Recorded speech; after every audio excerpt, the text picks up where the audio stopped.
Hey, good morning. It's Thursday morning and time for a garden tour. You're looking at the onion field. We'll come back to that at the very end. But hey, if we're meeting for the first time, you might want to check out my last Thursday's video where we went through the garden initially, or maybe check out some of the other videos. But if we're meeting for the first time, you could really help me out by hitting the subscribe button.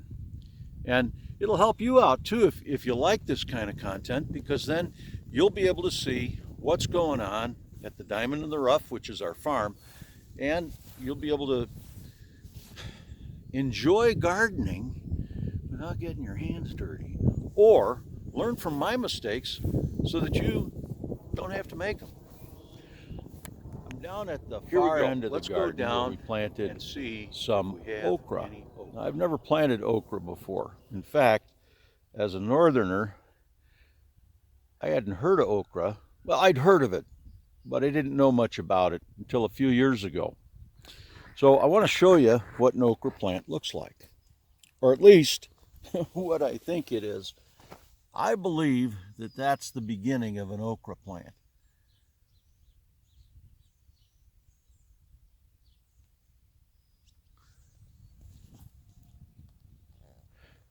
Now, the reason that I believe that that's an okra plant is because that's where I planted okra.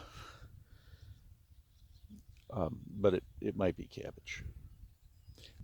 Well, down in the comments sections, if you know what okra looks like when it's a small plant and you say, hey chicken, that's not okra, just go ahead and put that down there. It'll make me feel good, very positive about myself.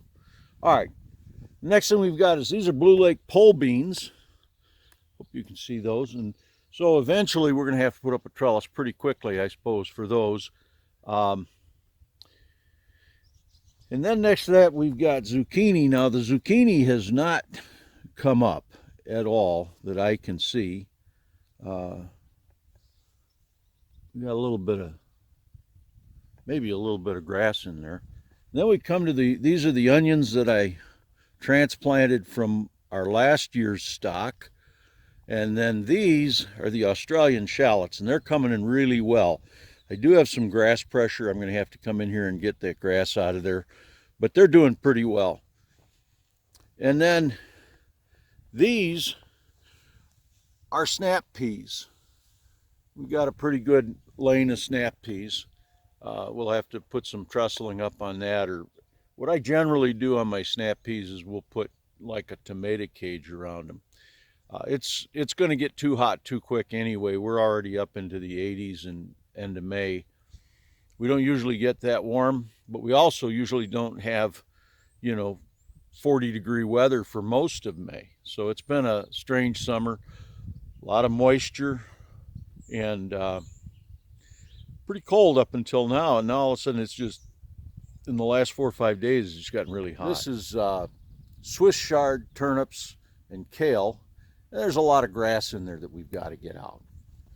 Then we come up to this lane here. This is just kale, and I've got that weeded out a little bit better. I'm not real concerned about the inline weeds. I've got to thin that kale, and I'll get all that grass out of there later.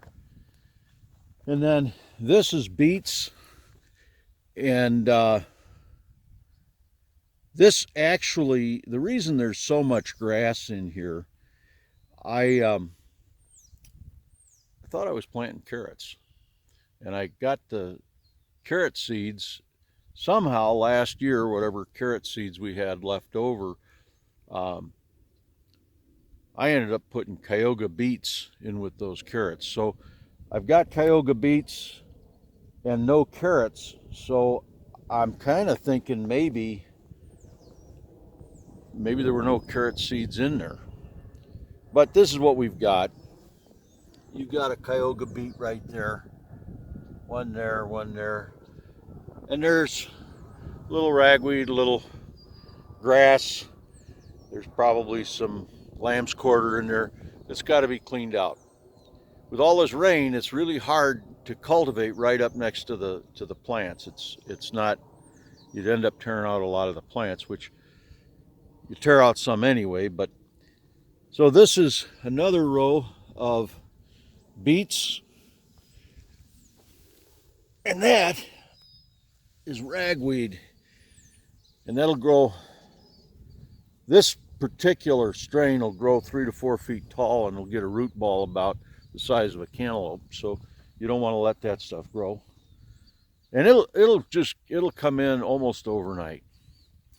And then this again is beets and grass. So we got to get the grass out of there. I'm going to take you down to the sweet potatoes,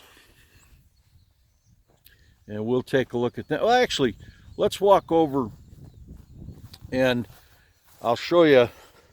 This is dill, and it's growing quite a bit. I wasn't really sure how well the dill would do because the ground's been kind of coarse for us because we're tilling wet ground, and it's really difficult. We probably should wait, but it's very difficult. Here's our rhubarb, and we've got to get something going on this rhubarb. I got something eating it. That one's looking a little bit better. That one's not too bad. I got some, looks like dandelion in there. And this one's being all eaten up. And then we've got a couple blueberries, some blackberries over there. But the highlight of the perennial garden is this asparagus, all the way down. Just it's already going to fern, and that's what we want it to do because it's the first year.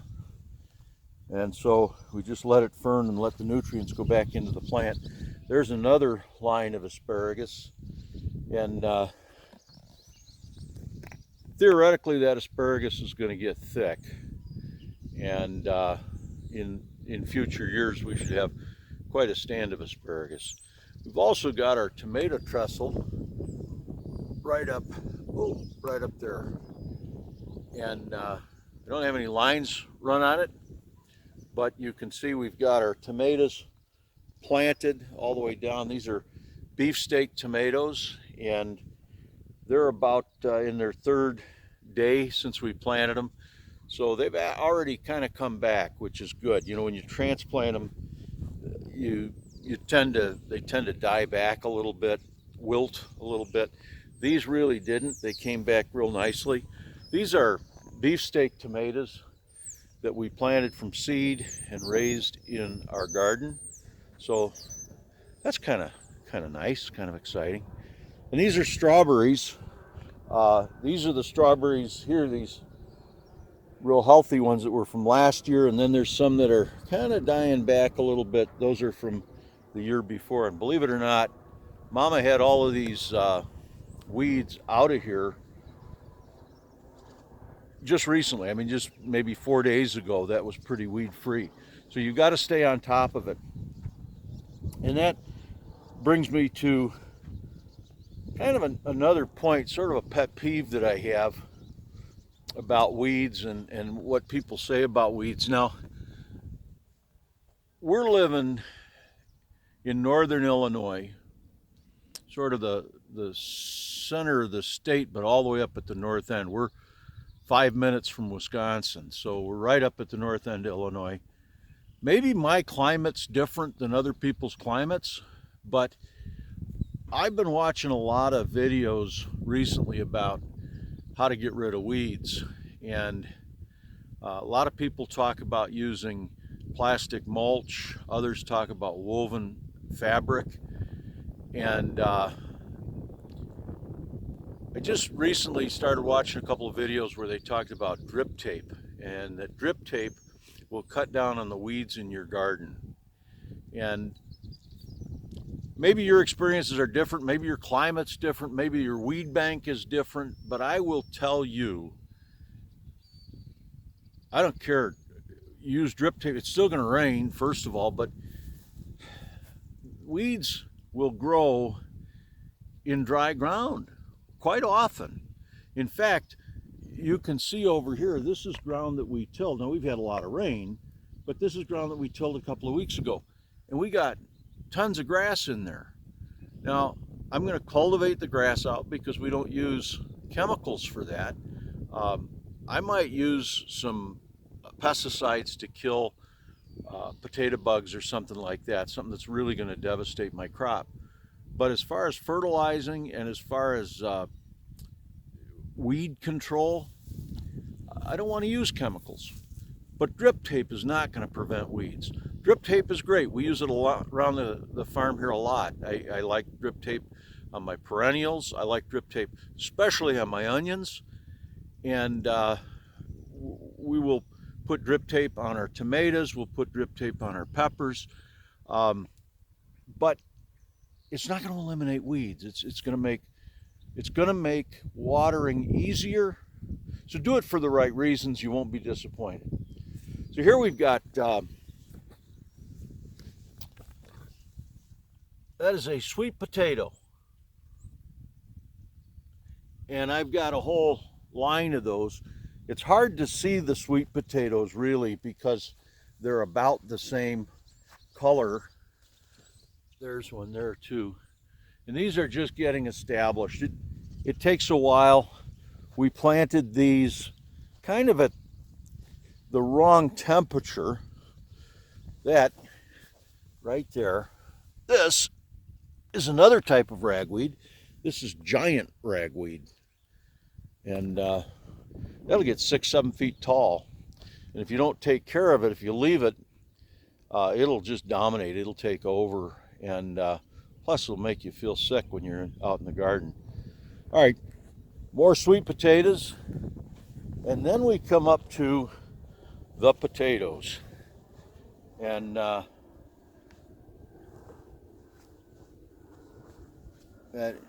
not a potato. I'll get that later. Now, this row, that row's ready to hill. The potatoes growing here, those were from our own stock that we saved from last year. And this one row's ready to hill. This other row, there's taters in there, but it's not as heavy. In fact, I might do something different with that row because I'm not liking the way it's coming along.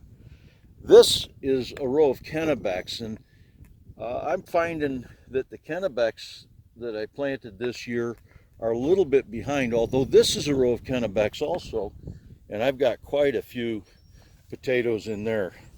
And I got some of these that have to come out. These just showed up the other day. Or, well, this is the first time I'm seeing them. So I got to get them out of there because they'll just destroy things. The two main factors on weeds, you got to stay on top of them. You got to get them when they're small. And then the other thing is you just can't let them destroy you. You can't let them keep you from gardening. So here again, we've got taters, and these are russets. I'm sorry, these are Yukon Golds, and they seem to be coming along nicely. And then these over here are the russets, and they came up the other day really well. That whole line there is real thick. These are ready to be hilled. I can't hill because the ground's too wet. It's supposed to rain all day today. We're supposed to get a little bit of rain maybe tomorrow. And then that should be it for the rain for a while. And they're saying we got maybe a week where we won't have rain. That'll be great. I'll be able to cultivate. I'll be able to hill. We'll be able to get on top of some of this stuff. And if we can't, well, we just roll with the punches and do what we have to do. The last thing I want to show you is the onion field. And try to get you a good shot of those onions. And they're pretty clean. I've got along the edges, we've got a little of this, well, mostly grass. I've got a real problem with grass. There's a little bit of lamb's quarter trying to grow up in there, and but they're doing really well. And then these are shallots. Well, that's grass, but all these up here, these are shallots, and we've got to get in. That's this right here. That is lamb's quarter. Got to get that out of there. Well, it looks like we got some ragweed and some lamb's quarter in along the sides here. If it dries up, we can get in here and get rid of that stuff. And so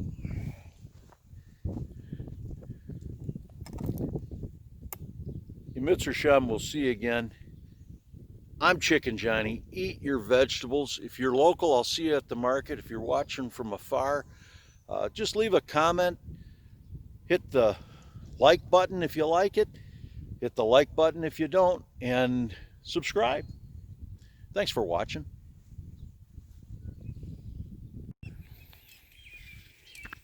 Here's a view of the carrot box. And next year we're going to have to do a few more boxes like this, because this is really the way to grow carrots. I don't think I'll put the radishes again in. Someone suggested that the radishes would help to keep the carrots thinned out, but I don't know. But there is a beautiful radish. All right. Well, that's the carrots. Let's move on.